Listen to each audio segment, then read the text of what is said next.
What's up, guys? I'm going to show you guys how to do some 90s today, and then I'm also going to show my settings after that.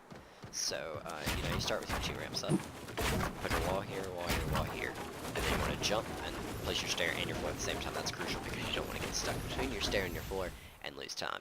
And then you want to keep doing that up.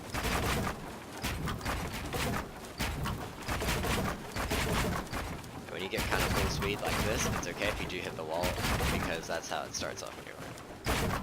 And I'm using a new mouse, that's my excuse for today about why that happened, and my ping is at like 31 degree. 1100. And then after you do your 90s, you can kind of go into any high ground retake if you're low ground, or any high ground keeping method, Don't overbuild the real game. It's playground. Heck, do whatever you want to. But I use these a lot. I use these 90s specifically, the circle ones, because they're the easiest for me, and if it ain't broke, don't fix it. So I like it. There's the Mitra 90s, or the Spider 90s as they're called, where they're like that. And then there's the Mongrel used to use these 90s with like the zigzag ones, where instead of using the circular motion like that, you would instead zigzag. It's a lot harder to get up on your ramp every time, especially when you're on the yellow marker wing. No, I'm not, but I think these are fun to do the Mongrel 90s because I just like exaggerating my mouse movements like that, but they are really hard to master and get consistently. I'm not doing them consistently. I'm just doing it for fun because screw it.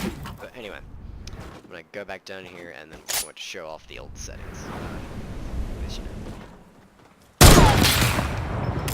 So I have a G502 Logitech mouse, as I said.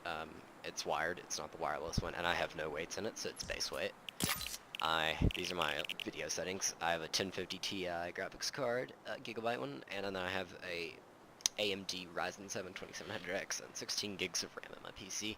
These are all the settings I run on. I have a 75 hertz monitor at 1920 by 1080, and I lock my frames at 144 in case I play controller, and I use my multi-threaded rendering for my CPU because it's overpowered. I have a 500 DPI mouse with 500 hertz polling rate. That's just 500 hertz polling rate's what I've seen a lot of other pros use, so I was like, heck, I'll use it. And these are all my settings. Controller settings are rough because I didn't look on my Xbox when I changed them when I switched to PC, but it's alright. My build sensitivity, all that good stuff. I don't really invert things except for aircraft keyboard controls. My HUD scale is set lower so I can see a lot more of my screen, all that stuff, blah blah.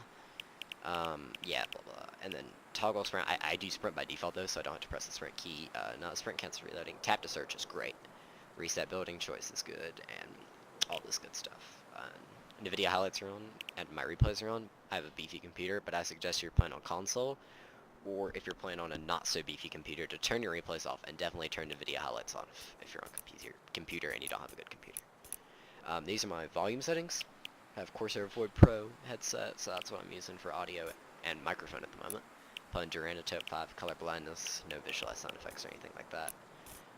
These are my keybinds, pretty basic, honestly. Like, I use most keybinds that other people would use. My thumb mouse buttons for building and Q and R.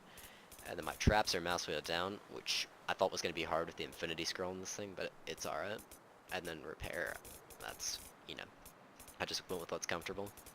My suggestion, if you're just switching to PC now and you're looking for keybinds, is, pick some that look comfortable to you, or pick your favorite streamers. And if you pick some that look comfortable to you, stick with them. But if you pick a streamers, manipulate them as they don't feel comfortable. Because, some of them are going to be great for you, and others not so much, so you can just change the ones that don't feel good, and you'll have a pretty good set of keybinds. I sort of made mine up all on my own, and just, went with buttons I could press easily, like Q, R, and my mouse buttons, and it worked out. When I play controller, I have an Xbox controller, because I have an Xbox. This is what I use most of my settings, and then I changed my dead zone the other day just to see how it is. So that'll be it for this video. Please subscribe and follow if you like this, and follow me on Insta, temp, X2, all lowercase, and I'll see you guys later.